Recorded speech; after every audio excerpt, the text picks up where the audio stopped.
안녕하세요. 오늘은 무려 8억 3천만 원이 하락한 송파구 헬리오시티를 다녀왔습니다. 2021년 헬리오시티는 33평 기준 22억에서 23억, 25평 기준 18억에서 20억이 시세로 형성되었죠. 그야말로 뜨거운 시장이었습니다. 그런데 최근 12월에 25평 매물이 12억대로 거래되면서 8억 이상 떨어지더니 이상한 거래다, 매물 나온 문자도 찌라시다, 말이 참 많았죠. 그런데 실제 중개거래가 확인되면서 가격이 푹 꺼졌습니다. 33평도 최고가 23억 8천만 원에서 16억으로 떨어지면서 지금 헬리오시티에 관심이 굉장히 뜨겁습니다. 그 뜨거운 현장을 직접 다녀왔습니다. 헬리오시티는 송파역 8호선 초역세권으로 지하철역과 연결되어 있습니다. 2년 전에는 단지 내 상가 월세가 너무 비싸서 대부분 공실이었죠. 지금은 거의 다 들어와 있긴 한데 당시에 상가 투자를 하셨던 분들은 한동안 고생이 많으셨을 것 같습니다. 지금은 이렇게 상가가 형성되어 있고요. 부동산도 이렇게 있는데 매물이 이렇게 붙여져 있습니다. 매물이 참 많죠. 정확히는 2023년 1월 15일 기준 457개의 매물이 나와 있습니다. 근데 전세도 875개의 매물이 있네요. 9,510세대 슈퍼대단지에 비하면 많은 건가 싶겠지만 59타입이 현재 전세 6억 8천만 원으로 최저가에 나와 있습니다. 근데 문제는 이 전세가가 이전에 11억에 형성되었는데 5억 가까이 떨어졌다는 겁니다. 33평은 이전에 전세가 15억 8천만 원에서 지금은 7억 6천만 원에 거래됐습니다. 와, 8억이나 떨어졌네요. 지금 제가 말한 거는 매매 가격이 아니라 전세 가격입니다. 그 당시에 전세 보증금 15억이나 마련할 수 있다는 게 사실 놀랍긴 하네요. 그것도 이 가격을 집주인에게 10억을 맡긴다는 게 참 놀라운 일입니다. 우리나라의 부자가 참 많은 것 같아요. 헬리오시티는 9,510세대로 현재까지는 국내에서 가장 세대수가 많은 매머드급 대단지입니다.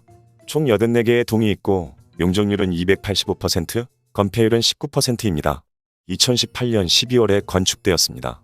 주변에는 해누리 초중이음학교, 서울가락초등학교가 있고 더 넘어가서는 배명고등학교, 일신여자상업고등학교, 잠실여자고등학교, 가락고등학교가 있습니다. 교통은 송파역이나 가락시장역을 이용할 수 있고 9호선은 석촌고분역과 석촌역도 이용하실 수 있습니다. 단지 안쪽을 보시면 슈퍼 대단지라 그런지 꽉 찬 공간으로 답답해 보이지만 가운데에 크게 녹지 공간과 보행로가 조성되어 있고 생각보다 동간 간격은 좁지 않았습니다. 여기는 놀이터가 7군데가 있고 수영장, 도서관, 카페, 책박물관 등 다양한 커뮤니티 시설이 있는데요. 쏠쏠하게 사용하시는 분도 계시지만 이용하지 않은 분들도 많으시다고 합니다. 그렇지만 여기는 커뮤니티를 이용하지 않아도 월 2만 원 정도의 비용을 내야 합니다. 주차장은 굉장히 넓다고 합니다. 2단지에는 탄천뷰가 보이고 3단지와 5단지는 롯데타워뷰라고 하는데요. 송파역까지의 거리와 뷰에 따라 동별 가격도 천차만별일 것 같습니다. 송파역 바로 앞동은 교통 이용하기가 굉장히 편리하겠네요. 그렇지만 바로 옆에 가락시장이 있어 저녁에는 좀 시끄럽다는 얘기도 있네요. 게다가 그 8호선도 사실 서울 방향이 아니라 성남으로 가는 노선이라 서울 중심지로 빠져나오기는 힘든 선입니다. 대부분 잠실 쪽으로 가서 2호선으로 갈아타야 하는 노선인데 차라리 9호선과 가까운 동이 더 나을 것 같기도 합니다. 대단지라 아파트 상권은 굉장히 크게 형성되어 있습니다. 단지 안에서 웬만한 건 다 해결됩니다. 그렇지만 대형마트나 백화점 쇼핑, 문화시설 등을 이용하기에는 좀 불편한 게 사실입니다. 제대로 된 상권을 이용하려면 대부분 잠실이나 대치동 쪽으로 나가야 된다고 하네요. 그래서 사실 헬리오시티를 두고 의견들이 참 많았습니다. 강남 3구에 해당하고 엄청난 대단지의 위례 신사선 교통망이 예정되어 있어 호재의 기대감도 있었죠. 그러나 송파구의 대장 단지인 잠실헬스, 잠실리센츠, 트리지움에 비해선 교통이나 학군이 다소 뒤처진다는 얘기도 있었습니다. 근데 2021년에 부동산 허랑기를 맞으면서 헬리오시티 가격이 엄청나게 고공행진했죠. 그 당시 84타입 분양가가 8억 6천만 원이었는데 분양 당시에 대출이 규제되어서 50% 이상 안 나와 입주를 못하는 거 아니냐 하는 난리가 있었습니다. 다행히도 정부에서 대출 규제를 좀 풀어서 대출을 할 수 있었는데요. 헬리오시티의 미래 가치에 대해 부정적인 견해가 있었던 사람들도 있었지만 거래 가격이 그 말을 쏙 들어가도록 만들었어요. 가격이 떨어질 기미가 보이지 않았던 분위기에서 수많은 사람들이 투자 시장에 뛰어들게 되죠. 낮은 금리에 수많은 영끌 쪽이 생기기도 했고요. 분양가에 산 사람들은 그래도 다행이죠. 33평 기준 8억 6천만 원에 시작했던 가격은 2019년에 14억대로 훅 올라오면서 벌써 6억 가까이 이득을 봤으니까요. 결국 2021년에는 25평은 20억 9천만 원에 33평은 23억 8천만 원의 최고가를 경신하게 됩니다. 25평은 잠실헬스 가격을 거의 따라잡을 듯 했습니다. 그리고 그 후로 3개월간 거래가 뜸해지다가 12월에 12억대의 매물이 나왔다는 소문으로 엄청난 화제였었죠. 거짓말일 것 같았지만 놀랍게도 실거래로 기록하게 되고요. 그래도 2021년은 기본 17억, 18억 정도는 형성되었었는데 한순간에 12억 거래가 되는 게 놀라웠습니다. 앞으로 13억, 14억대도 거래될 것이다 라는 전망도 있었는데 그런 말이 떨어지기 무섭게 바로 거래가 되었고요. 33평도 다를 바 없습니다. 2022년 9월 13억 8천만 원의 직거래가 찍히게 되면서 난리가 났었는데 직거래니까 비정상 거래로 무시하는 분위기인 듯 했습니다. 그런데 그 다음 달 17억대로 거래되면서 시세로 형성되고 말았죠. 지금은 16억에도 거래된 적도 있습니다. 33평이요. 근데 그 당시에 전세가도 15억까지도 형성되어서 최고가를 기준으로 해도 갭이 5억에서 7억 정도였습니다. 그때 사람들이 영끌로 갭 가격만큼 대출을 일으킨 것도 있죠. 실제 사례를 살펴보겠습니다.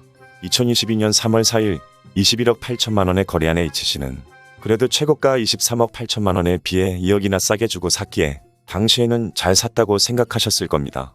그리고 전세 수요도 많아 전세도 잘 맞춰졌죠. 15억 8천만 원에요. H씨는 투자금 7억과 그 밖에 취등록세와 기타 비용만 더 마련하면 되는 것이었습니다. 7억이 순수 본인 예산으로 들어갔다면 지금 상황에서 버티시면 됩니다. 그런데 만약 대출을 일으킨 거라면 지금 높은 이자를 감당하는 것도 버거운데 앞으로 전세가가 7억으로 형성된 것에 대한 추가 투자금을 마련할 수 있느냐가 문제인 겁니다. 근데 사실 이 매물을 매입한 집주인은 그렇게 크게 걱정이 되지 않을 겁니다. 왜냐하면 이미 작년 6월에 전세 계약을 맺었기 때문에 적어도 2024년까지는 지켜볼 수 있는 거죠. 문제는 세입자입니다. 순수 15억 8천만 원을 마련한 것도 엄청나죠. 근데 이 거금을 집주인에게 맡겨놓고 있는 세입자 입장에서는 불안할 수밖에 없을 겁니다. 너무 비싼 가격에 들어간 것이니까요. 이것도 미래의 일이지만 2024년의 전세 가격은 어떻게 될지 아무도 모릅니다. 돌려받을 수 있다면 참 좋겠네요. 이 사례보다 더 심각한 건 이제 새로 세입자를 맞춰야 하는 매물들입니다. 헬리오시티는 전세 계약이 작년 12월부터 올해 4월에 대거 계약 종료가 될 것입니다. 이제 새로운 세입자를 구해야 하는데 처음부터 높은 전세 가격에 맞췄던 집주인 입장에서는 엄청난 역전세 리스크를 맡게 되는 것이죠. 앞으로 이분들은 어떻게 해야 할까요? 첫 번째는 어떻게 세입자를 잘 설득해서 갱신하는 것이 제일 베스트일 겁니다. 다만 전세 차이에 대해 일정 부분 월세로 드리면서요. 두 번째는 높은 금리로 원리금을 상환하는데 감당이 안 되어 금매로 내놓을 가능성이 높습니다. 사실 지금의 경우도 이런 이유 때문일 가능성이 높습니다. 전세가가 너무 폭락해버렸기 때문이죠. 이제 조만간 매우 낮은 가격으로 던진 매물이 더 많을 것으로 보입니다. 세 번째는 경매로 넘어가는 것입니다. 세입자가 눈 감아주고 갱신을 하는 경우도 있지만 이렇게 불안한 시장 분위기에서는 갈등이 일어날 수 있습니다. 아마 헬리오시티 경매도 속출할 것으로 보입니다. 헬리오시티 전세가가 엄청나게 폭락했는데 다시 전세가가 일정 회복할지는 의문입니다. 잠실 대장단지도 한창 거래가 잘 되다가 요즘 뜸하기 때문이죠. 매물을 거두고 있기도 한데요. 설상가상 바로 옆에 있는 개포동에도 곧 1만 세대가 쏟아질 예정입니다. 어쨌든 올해 초까지는 헬리오시티의 상황을 계속 지켜봐야겠습니다. 그래도 좋은 동네인데 말이죠. 언제까지 하락이 이어질지는 모르겠습니다. 그렇지만 지금 가격은 조정을 받고 있고 조정된 가격을 유지하면서 굉장히 오래 갈 것 같네요. 여러분의 생각은 어떠신가요? 오늘은 헬리오시티의 상황을 알아보았습니다. 누군가에게는 지금도 기회이기도 합니다. 다만 자신의 예산 범위를 넘어선 영끌은 위험한 것 같습니다. 자신에게 적절하다고 생각한 가격을 미리 정하시고 그 가격이 되었을 때 매수해도 늦지 않다고 생각합니다. 시청자분들도 정말 좋은 가격에 좋은 아파트 매수하시기를 간절히 바라겠습니다. 영상에 도움이 되셨다면 좋아요와 구독 부탁드립니다. 오늘도 행복하세요. 감사합니다.